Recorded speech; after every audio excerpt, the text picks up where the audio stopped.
Salut à tous, j'espère que vous allez bien. Alors aujourd'hui on va parler du MacBook Pro Retina 2018 en 15 pouces. Donc je vous rappelle qu'on a déjà posté une vidéo sur le 13 pouces avec le nouveau clavier, etc. On va pas revenir donc sur ces nouveautés qui sont communes. Là on va vraiment s'intéresser spécifiquement à cette machine qu'on utilise donc depuis quelques jours. Alors je vous ai fait tout un tas de petits bench et puis je vais vous donner aussi mes impressions. Alors évidemment il y a plein de configurations possibles. Pour l'instant on a reçu que le modèle de base. Évidemment on reviendra sur les autres versions. Mais ici donc on a déjà un Core i7 à 6 cœurs. Donc on passe de 4 à 6 cœurs. C'est vraiment la grosse nouveauté cette année.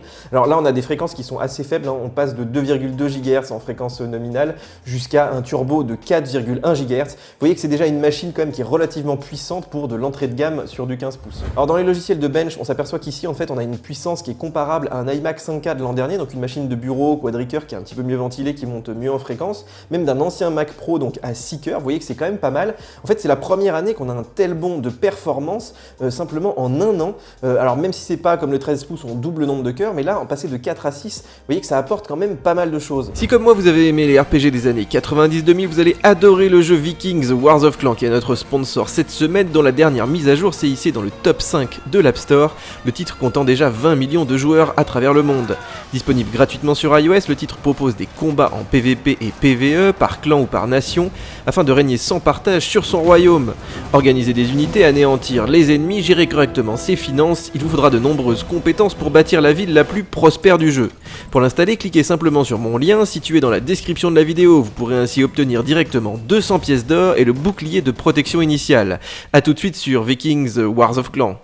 Alors évidemment ces bench ça reste quand même assez théorique puisque par exemple dans des logiciels comme Final Cut Pro on s'appuie de plus en plus sur le processeur graphique, ce qui fait que le CPU lui il s'ennuie des fois un petit peu, mais le fait d'avoir 6 cœurs, de l'avoir de la réserve en fait de puissance à dispo et puis d'avoir des turbos qui peuvent vraiment monter dans les tours, ça apporte beaucoup de souplesse quand on fait du montage. Donc oui le gain il est quand même notable sous Final Cut Pro, même si forcément le processeur graphique a lui aussi de plus en plus d'importance. Alors inversement il y a des logiciels qui utilisent essentiellement du CPU comme Logic ici, et alors là on s'aperçoit tout de suite qu'on a un iMac 5K en fait en face de soi, vraiment on a une grosse puissance de calcul. On s'aperçoit aussi que la puce est capable quand même de garder une bonne fréquence même sur la durée, donc ça c'est vraiment une très bonne nouvelle.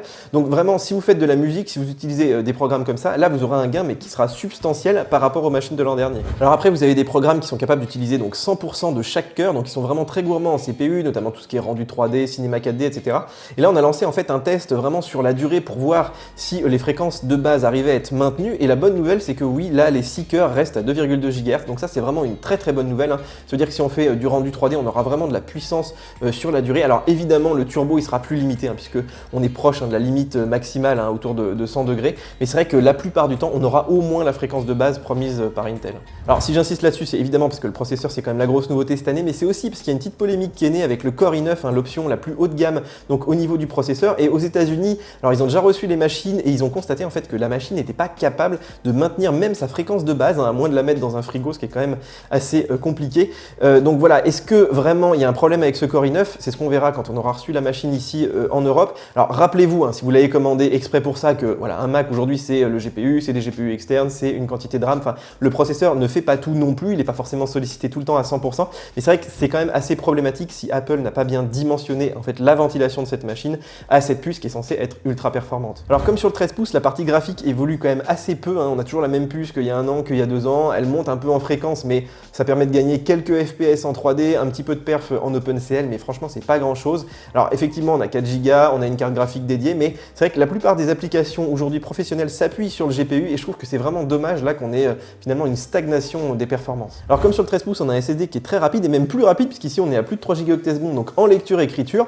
On a aussi une capacité donc qui grimpe à 4 Tera contre 2 Tera sur le 13 pouces, mais par contre l'option est super chère, c'est 1000 € le Tera, donc 4000 € l'option. Vous voyez que là on est quand même dans des tarifs qui sont plus du tout grand public ou même prosumer, on est vraiment dans de la machine vraiment 100% pro. Alors un petit mot sur l'écran, puisque bon moi je regrette vraiment qu'ils aient pas augmenté la résolution, qu'on soit pas sur du vrai 4K par exemple, mais c'est vrai que cette année donc il faudra se contenter du True Tone, je vous l'avais dit, donc l'adaptation de la température de couleur face à la luminosité de la pièce. Et il faut savoir, alors il y a une petite info qui est sortie il y a pas très longtemps qui est assez rigolote, c'est que le capteur en fait est situé au niveau de la webcam, c'est-à-dire que si vous fermez votre ordinateur ou que vous mettez par exemple une vignette au-dessus, le True Tone ne fonctionnera plus par exemple sur un écran externe. De toute façon, moi je vous déconseille de fermer la machine sur ce type de Mac puisque ça va chauffer beaucoup trop. Alors je vous ai déjà parlé du clavier avec les histoires de problèmes de touche, le fait qu'il soit aussi un petit peu plus silencieux et c'est vrai que là, après une semaine, franchement moi je l'apprécie beaucoup ce clavier. Je trouve que voilà, c'est pas un changement radical, mais il est plus doux, il est plus agréable, il fait quand même un petit peu moins de bruit.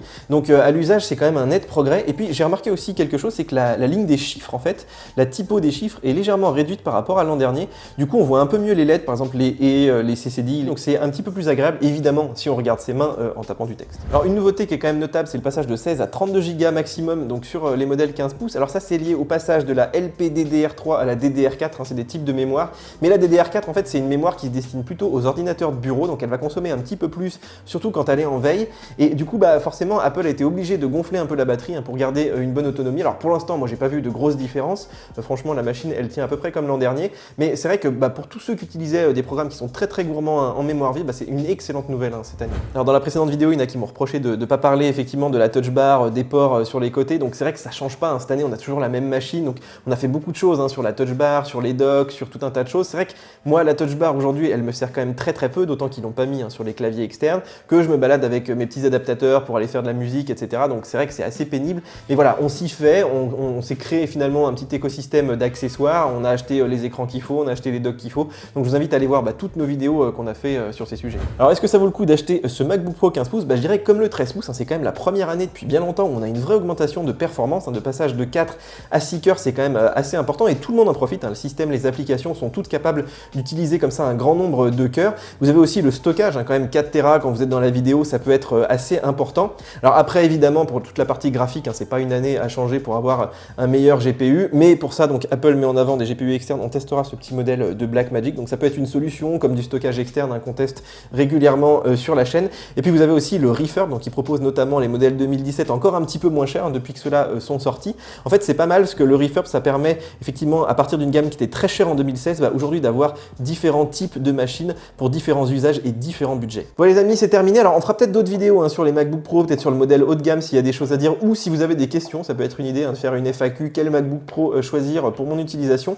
En tout cas, si vous avez des questions, les commentaires, bien sûr, je vous ai mis les liens sous la vidéo. Et puis nous, on se retrouve donc sur le site, sur nos applications mobiles et bien sûr sur YouTube pour de nouvelles vidéos. Ciao, ciao! There goes a sight from my soul.